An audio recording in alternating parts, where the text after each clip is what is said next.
Madam તમને કેવું લાગ્યું આજનો સાયન્સ એક્સપો? સાયન્સ એક્સપોની તો વાત જ નથી થાય એવી. દરેક બાળકોએ એમની વય કક્ષા કરતાં પણ વધારે કૃતિઓ સારી રીતે રજૂ કરેલી છે. क्या बात. Yes, we have the parents and we are taking the review. Madam आपको कैसा लगा?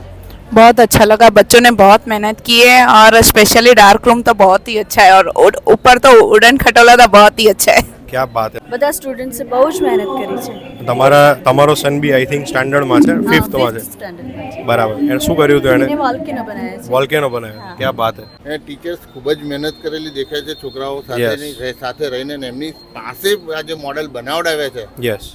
એ ખૂબ જ પ્રશંસનીય છે. એક વસ્તુ મતલબ Yes. બહુ ઝીણી વસ્તુઓ સમજાય છે જે આપણે આજ લગીન સિર્ફ વિચારતા હતા. બાળકોની સાથે સાથે ટીચર એના નામના જે મેન્ટર છે ખૂબ મહેનત કરી છે. સરસ છે પ્રોજેક્ટ. 2003થી ચાલે છે અને પ્લે ગ્રુપથી ધોરણ 12 સુધી અહીંયા વિદ્યાર્થીઓ અભ્યાસ કરે છે, ઇંગ્લિશ મીડિયમ અને ગુજરાતી મીડિયમના. નાના બાળકોને વધારે એક્સપોઝર મળે. ટૂંક સમયમાં એમણે ખૂબ જ મહેનત કરી છે. યસ. ખૂબ જ સારા નવા આયામો એમણે આ સાયન્સ એક્સપોમાં એમણે એ એક્સપોઝ કર્યા છે. યસ. બધા જ મોડલ લાઈવ છે. Yes. આ સૌથી મોટી વસ્તુ છે.